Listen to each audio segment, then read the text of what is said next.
And we are live. JT here, and welcome to the huddle. The huddle is where I sit down with successful people from the world of sport and coaching. It's to learn more about their journey to greatness. Why do I have these conversations? Because success always leaves clues. I want to take a moment to thank you, whether you are watching on YouTube or whether you're listening to the audio on the podcast. Thank you so much for being here with me and my special guest today. And here's my friendly reminder to you. The mind is like a parachute. It works best when it's wide open. So my challenge to you is to go all in on this conversation, to remove any distractions and get laser focus on the here and the now.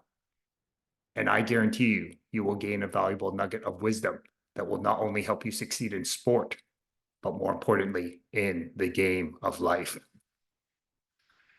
I've been looking forward to my conversation with my special guest. We had an opportunity to connect a little deeper at an event near the end of 2023.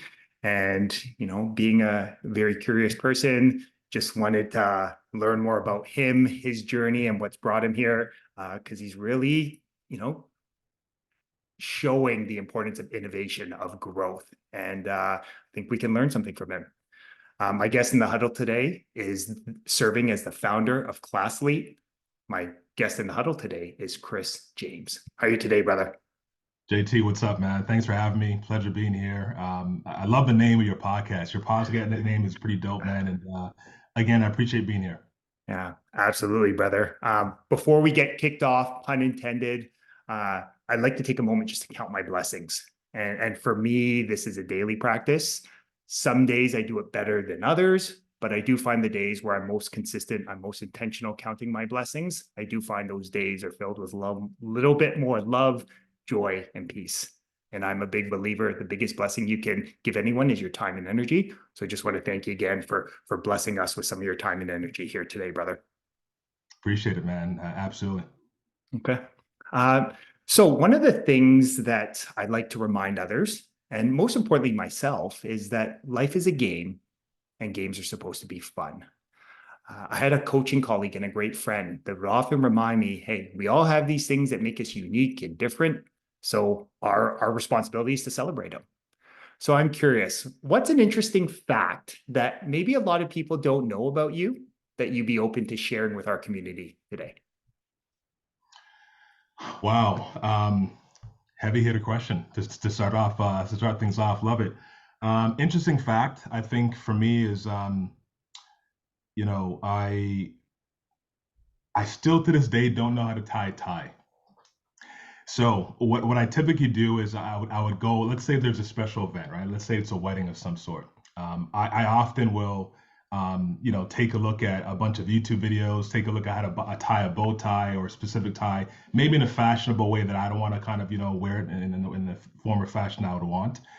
So I would research it, take a look at things and, fail out it, try it again, do it over and over. And still to this day, on me, I can't really tie a tie officially. I always have to tie it off of me and then put it on me, if that makes sense. And I think that's very, um, that relates to a lot of precepts in life, right? Where you may not know something, but you take the approach of seeking that knowledge and seeking to understand what it is that you're looking to accomplish, Mhm. and you try to gather as much context, as much information as you can, and then from there you try it and you fail and you try it again, you fail, and then you get better and better until the point where you're actually good at it. And I guess I haven't really gone to a lot of formal events in my lifetime to really become proficient at it. But I guess that's a fun, quirky thing about me. I love it, brother. It resonates with me. I went to Catholic school growing up. So, for 5 years in high school, wore a tie and never learned to do it the proper way. So it was always kind of a little off.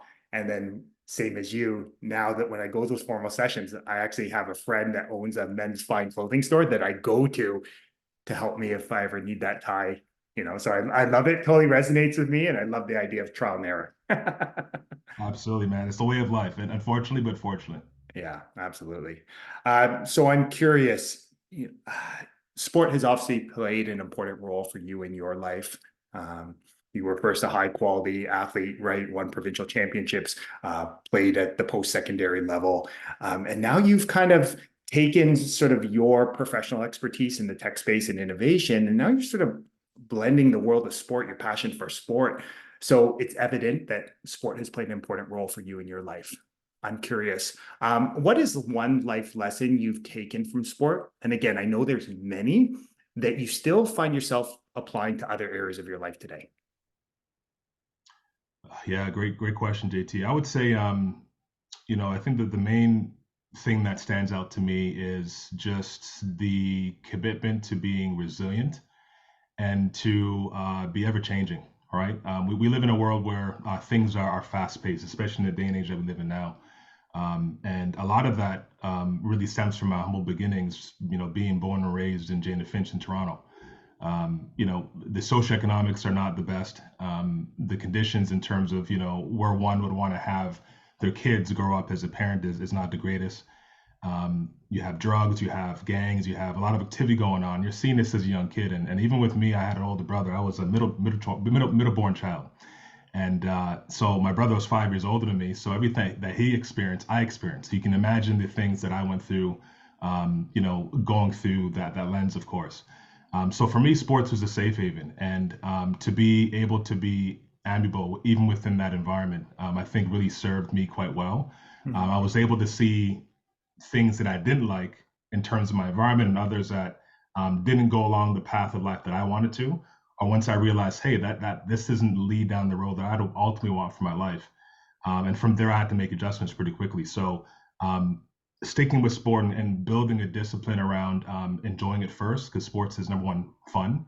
And then number two is, if I can utilize that to, make friends and build somewhat of a social circle. If I can improve my body from a health and wellness perspective, if I can emulate, my childhood hero, who would be Michael Jordan, um, that takes a level of adaptation, right? You have to be able to be adaptable to those things that are being thrown at you. So as I progressed from there, I, you know, played high school basketball, won a provincial championship with the Westwood Wildcats at the time, who's now named as Lincoln M. Alexander.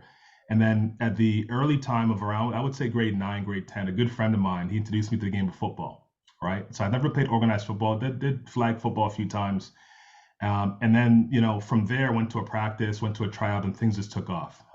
Played wide out. And, you know, as I was playing sport, I realized that I struggled with the same things that kids nowadays struggle with, which is really balancing school, your sports, and your social life. If you think about it, JT, it's very difficult to balance those things as a youth, especially when you come from an underprivileged or a socio-economic environment that isn't the greatest for someone that is trying to level up himself in sport.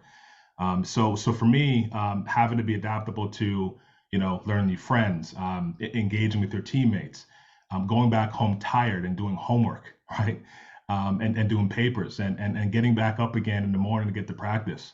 That takes a level of resiliency and being able to be very adaptable when your body is telling you no, when your mind mentally is like, man, I don't want to do this anymore. And again, I came from a single parent household, so I can imagine things were very, very difficult for my mother at the time, was trucking me from practice to game to tournament events. It was just a lot going on, right? So I think that life lesson for me has been tantamount to even what I do now with Classlete, where we're now backed by the MLSC through the Future Sport Lab.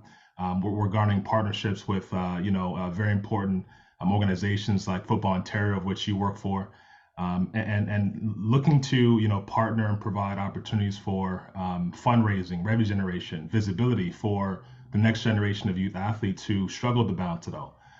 That's what the Classlete story is all about. And even if you look at the name of Classlete, it's actually two words put into one. The word class isn't going to school, and the lead is an athlete. So, for us, you need to be adaptable, especially in a day and age where technology at the forefront is ever changing. And I think in the way that I lead my team, in the way that we're moving forward in 2024 and beyond, having a level of resilience, especially in this day and age, and being adaptable to new technology, your team, culture, fit, certainly important things that will serve us well in the future. Mhm. I love that, brother. And it's interesting.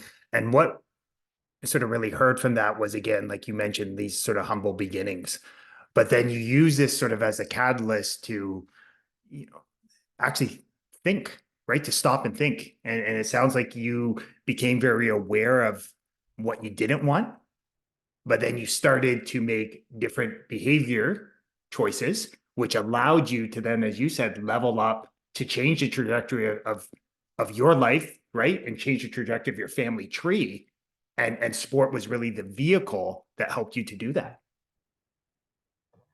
Yeah, I mean, sports is like, um, especially the game of football, right? I use football as an example, right? Because I love football. Basketball is still my first love. I still love basketball. I mean, that's the sport that I kind of started with, and even nowadays I certainly enjoy. But football is one in which, again, it's a very physical sport. So for one to adjust to that is one thing onto itself. Mm. And then because you're playing outdoor and you have the element of weather, right? And how that may throw off your game because I played whiteout, right? So, for me, traction and being able to have a good foot planting and having good footwork and it is very important to, your route rounding and to blocking and to your fundamentals. Mhm. So if you look at that and you kind of look at, okay, how has sport impacted my life? It's impacted my life immensely, man. I don't think I'd be here without sport. I'll tell you a quick story. When I was young, probably in the early 1990s, I'm probably dating myself a little bit, where Joe Carter hit the home run for the Blue Jays. I remember being in a building on Jane Street in back in the day, and when he hit the home run, the whole building erupted.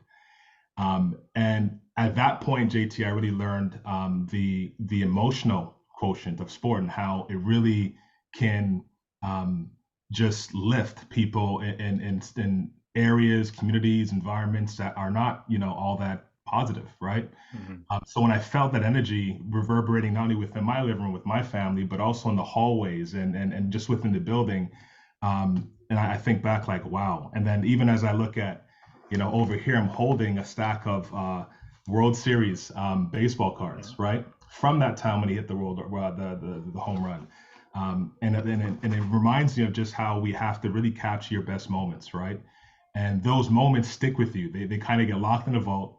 And when it gets recalled, again, like we're having this conversation, you're now able to kind of feel. And even now, as I'm talking about, I have goosebumps in terms of just the vibe I felt at the time, right? Mhm. So for us, we want to be able to do that for those moving forward, so that athletes can memorialize what they've done well, not only on the field of play, but also off the field of play, because they're not just celebrating the wins and losses and the stats and all the things that revolve around sport, but also we capture things such as your volunteer hours, your GPA, to show and allow the athlete to tell their story from a well-rounded, balanced perspective. And I think more than anything, that's needed because gone are the days of just being a jock. Because that was a huge stereotype that I felt when I was playing sports. People would look at me as just oh, he just plays sports. He may be big, strong, fast, whatever have. But these people are human beings. These people contribute to the community.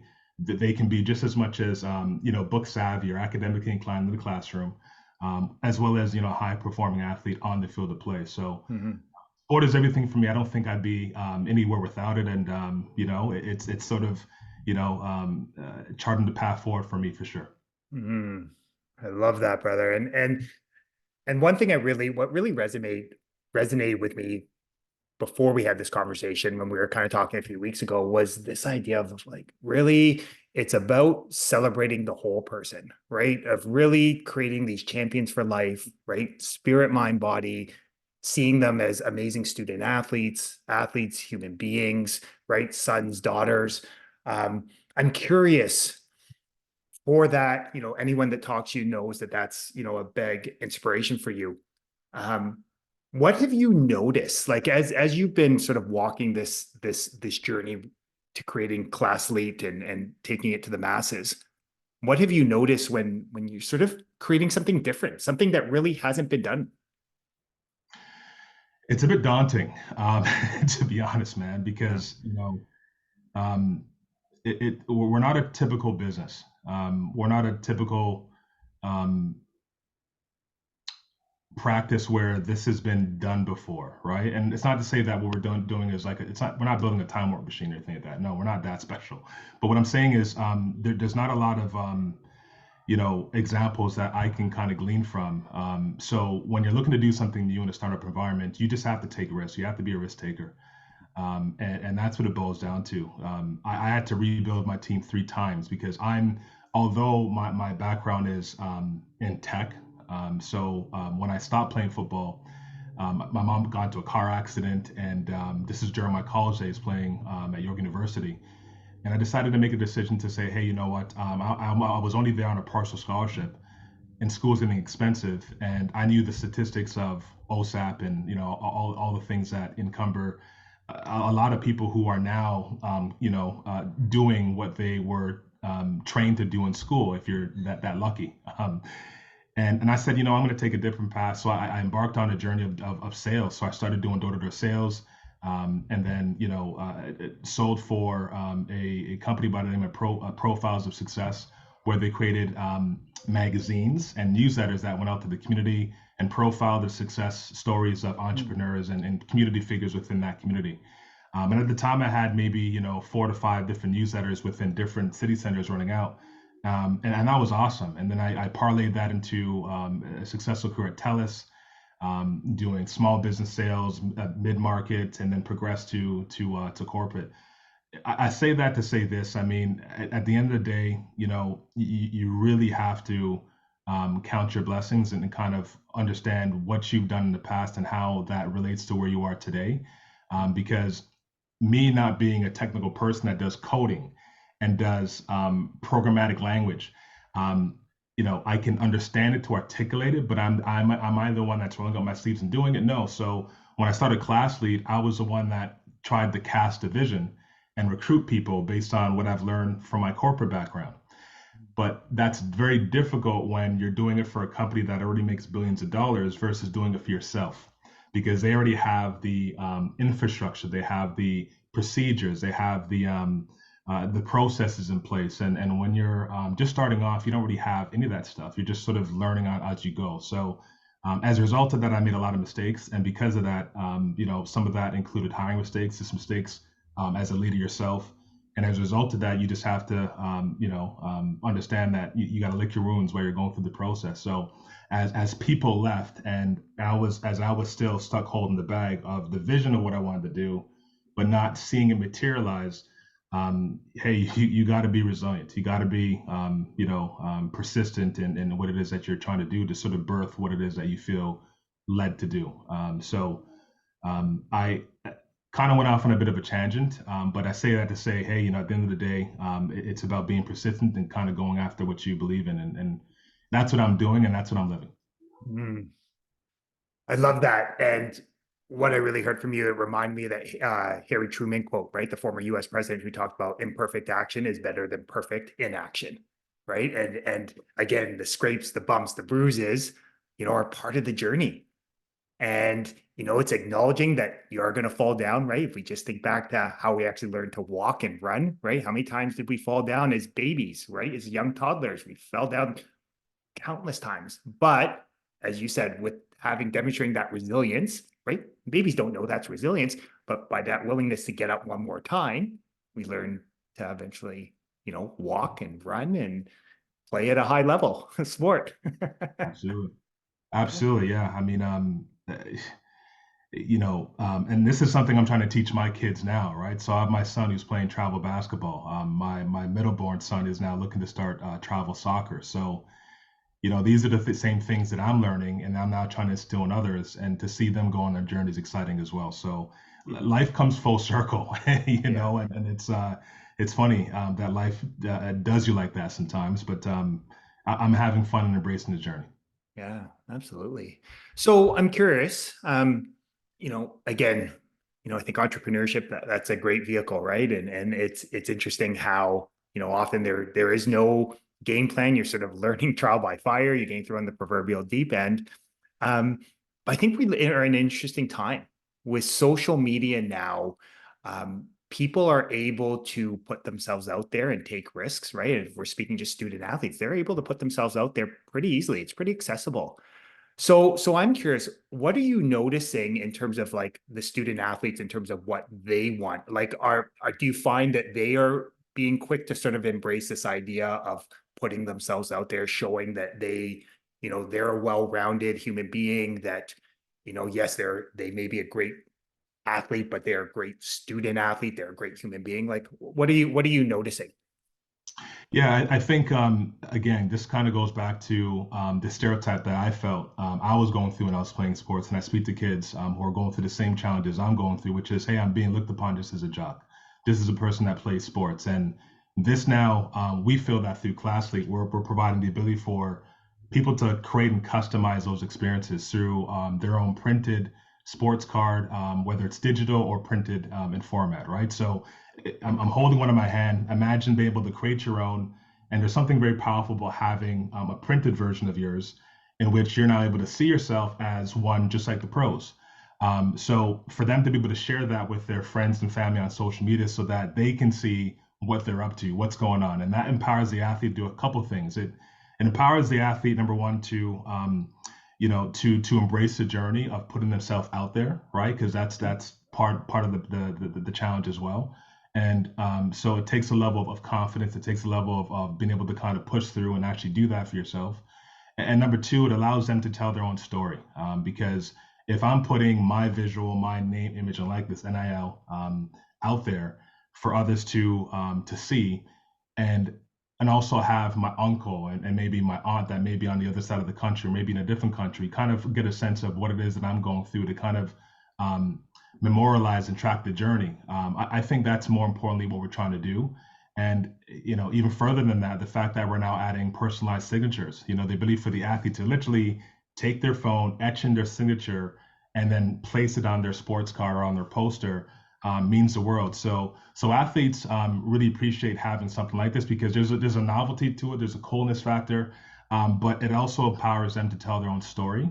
And I think that for them, JT, is probably the most important thing because it puts the power back in their hands. Whereas back in the day, you would have a Kobe Bryant or someone that may be an elite athlete that wasn't allowed to promote themselves or put themselves in a position to, garner, monetization from that standpoint, right? So these are all things that we're looking to do in the future. It's around the NIL marketplace concept specifically. So imagine me being an elite athlete from my town, from my city, not maybe to the level of Kobe Bryant. I'm not saying that needs to be the prerequisite here, but they're all local celebrities in some form, fashion, or shape, right? So if I can now sell my name, image, and likeness on my own sports card and poster, whether it's a digital or a printed asset, and sell it back to my community and make money as a result of doing that for myself, that's empowering, right? Mhm. So those are all the things that we're looking to roll in the near future and enable athletes to tell their story.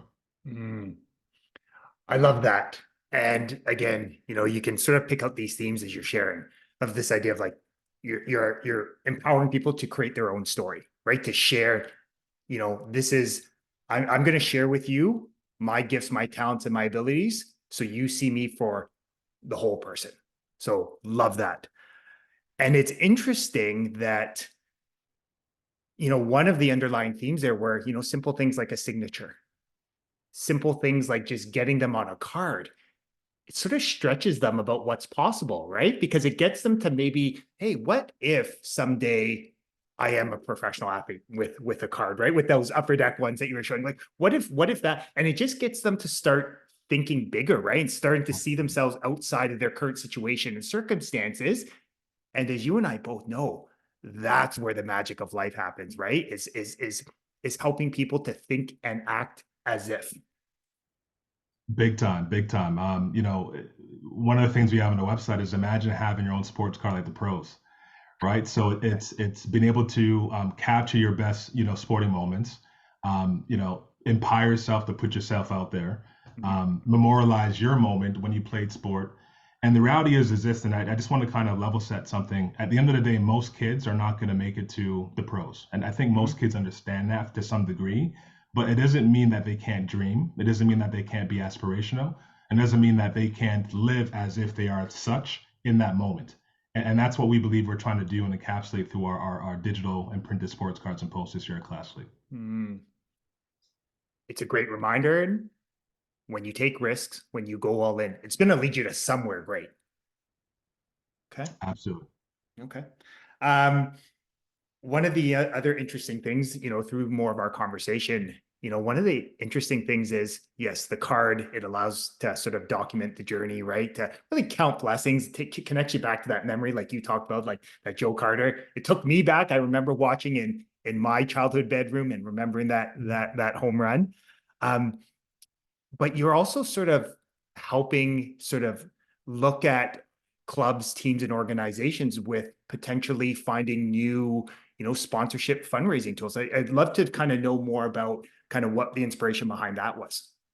Yeah, absolutely. I mean, we realize that on the B2C side, business to consumer, when you're onboarding athletes at a household as a household at a time, that's one aspect, and that's what you can come to experience on Classlete.com, where we have over 144 different design combinations. But we really realize that we are missing a massive opportunity to enable clubs, club administrators, um, private schools, sporting organizations and associations, the opportunity to also enable their athletes to capture their best sporting moments. So what we decided to do is, hey, why don't we create custom cards? So these are distinct and different than the 144 design combinations we have on our consumer website, which is classy.com. But imagine your club or association having a club or a specific association design, it having your branding, your logo. We also put QR codes on it so that when it's traded online or shared in person, that QR code scan from the person that is following that, let's say it's your son or your niece, and that person shares their sports card online.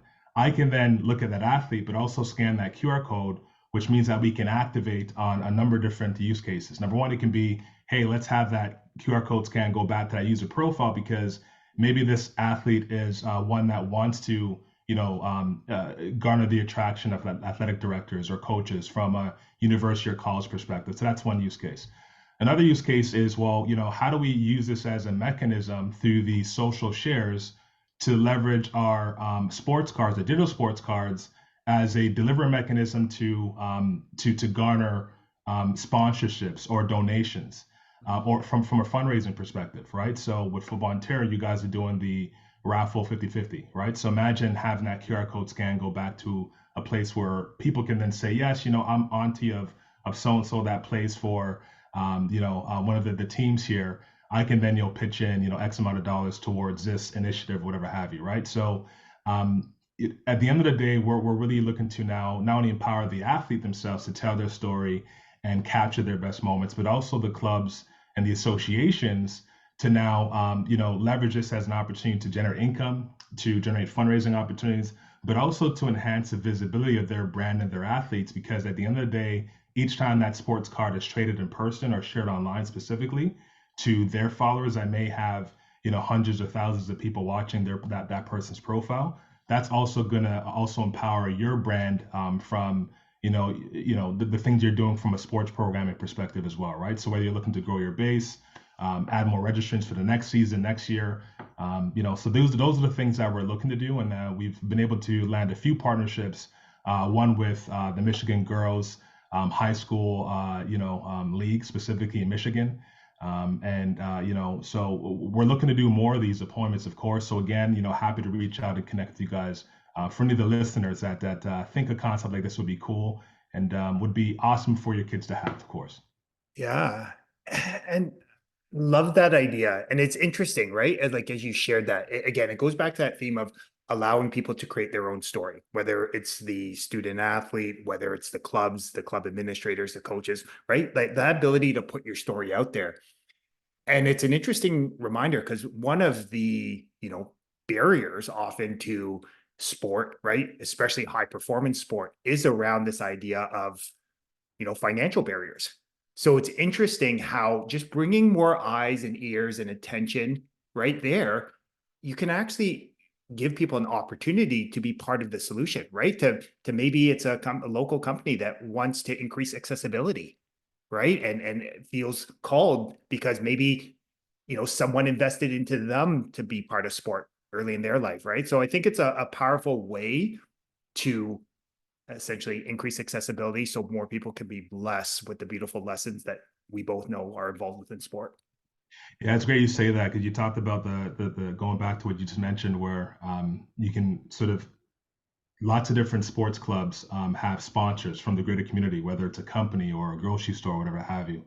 Well, imagine being able to leverage that QR code scan to now drive traffic back towards that sponsor, right? So maybe they are able to pay for our costs, of course, which is very, very cost effective, but allowing now, your vendors, your partners within your community to also, activate and provide opportunities where they can provide a discount code for their service or offering from the QR code scan, driving back to a certain website, right? So Mhm. lots of different ideas and ways in which we can work with different clubs and associations, and those are the things that we want to do. Because I'll tell you what, my biggest dream is to take a percentage of the revenue that we generate from the printed assets. So, the virtual versions we can provide for free at a very nominal cost to each of the athletes, but as the parents and as the community purchases those sports cards and posters or printed aspects, there's a percentage of revenue that we can actually share with the club and association. So there is a revenue generation opportunity.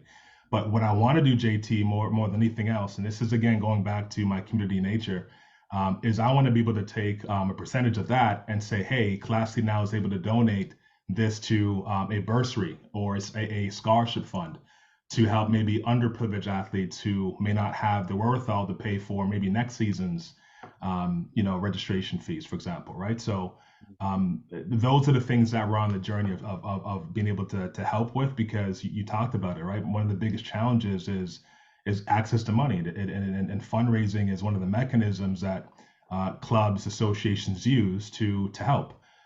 So we want to be one of the pillars, to help drive some of those initiatives forward. So, guys, don't hesitate to reach out. We're happy to help. Yeah.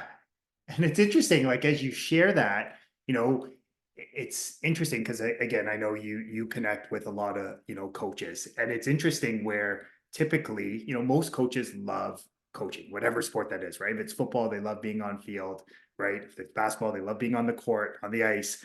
But sponsorship fundraising isn't always the thing they enjoy doing the most. And the way my mind goes back to, okay, what can we do to create a win-win-win, right? How can we be of value more to our student athletes? How can we be of value to our community partners, our businesses, right? Which ultimately raises the profile of for everyone. But how do we do that in the most efficient way, right? Where we can better utilize and harness people's time and energy, right? So that's where I think it's interesting to see where this thing goes. Big time, big time. No, and I appreciate even the opportunity of being here on your platform to sort of vocalize things and telling our story, so Mhm. that others can join us along that journey. Yeah.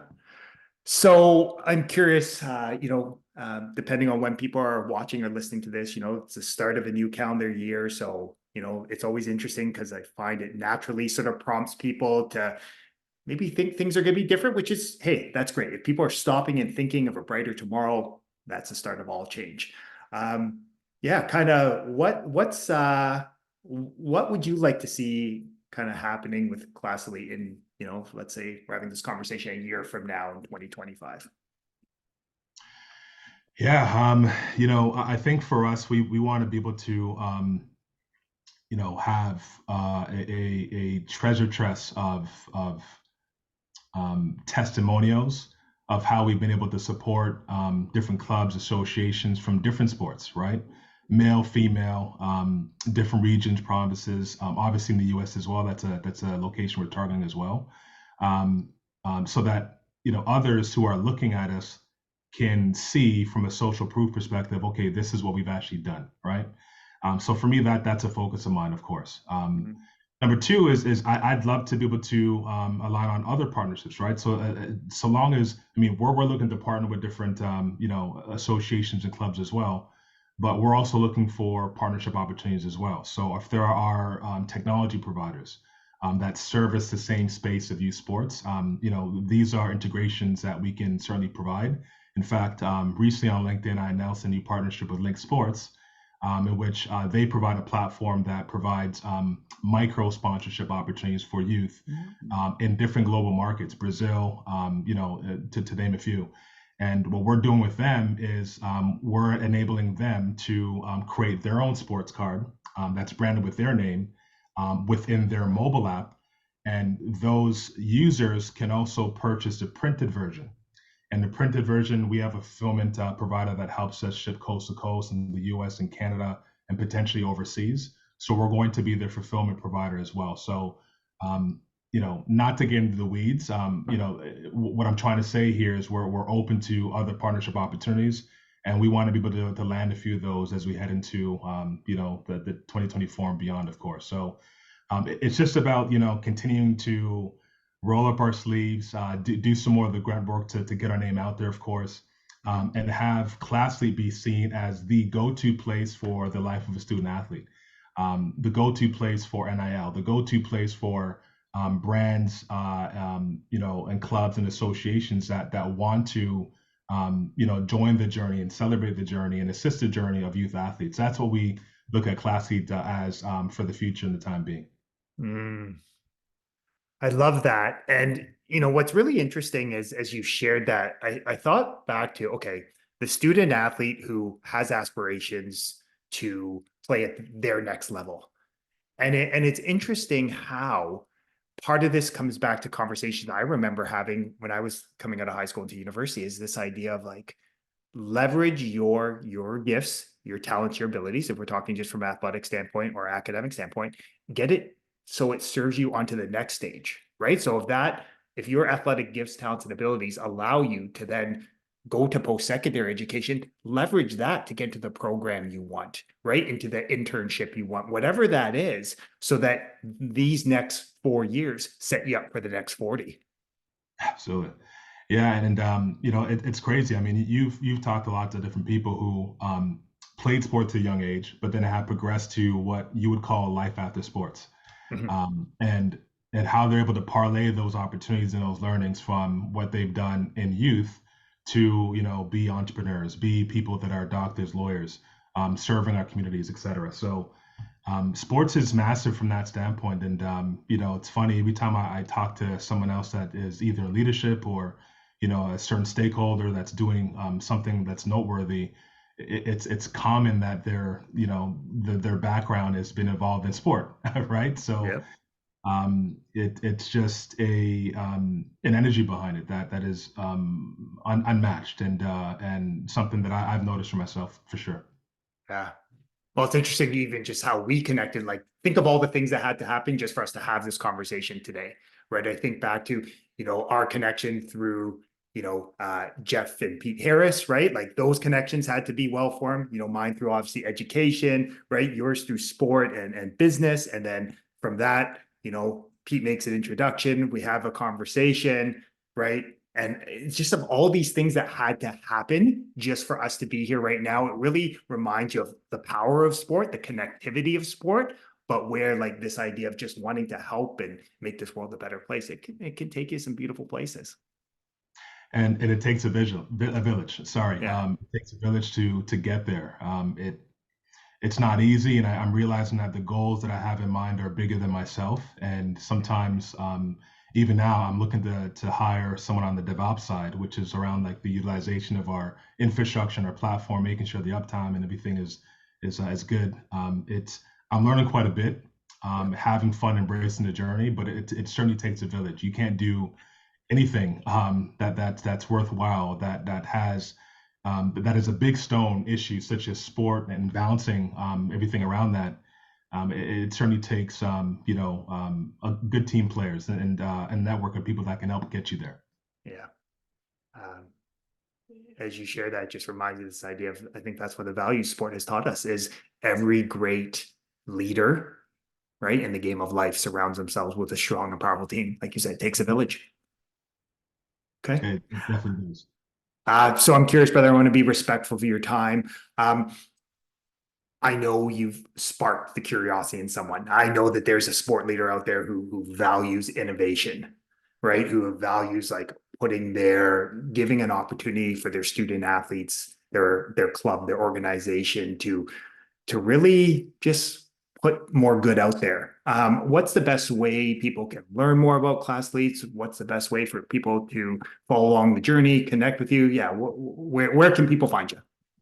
Yeah, so if you're a brand, a club administrator, association administrator, executive, a board member, maybe even a school or private school, right? Because again, at the end of the day, they're called student athletes, students first, right?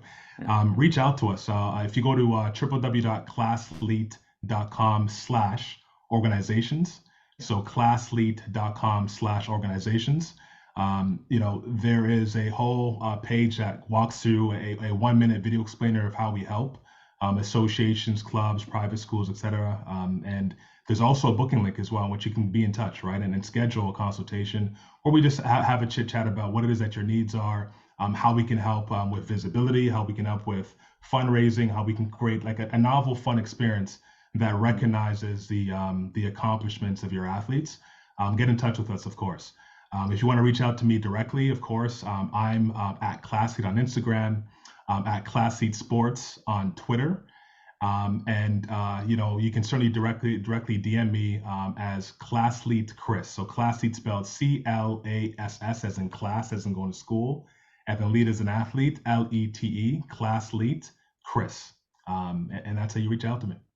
Awesome. I'll be sure to share each of those handles, the websites in the description, either on YouTube or on the podcast. So, Chris, I just want to take a moment to acknowledge you. I want to acknowledge you for the great man you are, the great husband, the great dad, the great innovator, but more importantly, the amazing human being you are.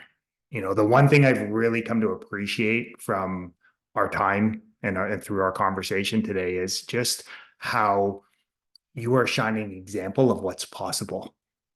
That what is possible when you have the courage to say, this is what I don't want, but then flip it into this is what I do want, and to live and operate from a place of possibility. So I just want to thank you again for sharing your journey and just reminding us on the power of just thinking in terms of what if. So thank you for that, brother. I appreciate it again, JT. This wouldn't have happened if you didn't extend the invitation. First of all, love what you're doing, and great things happen in the huddle.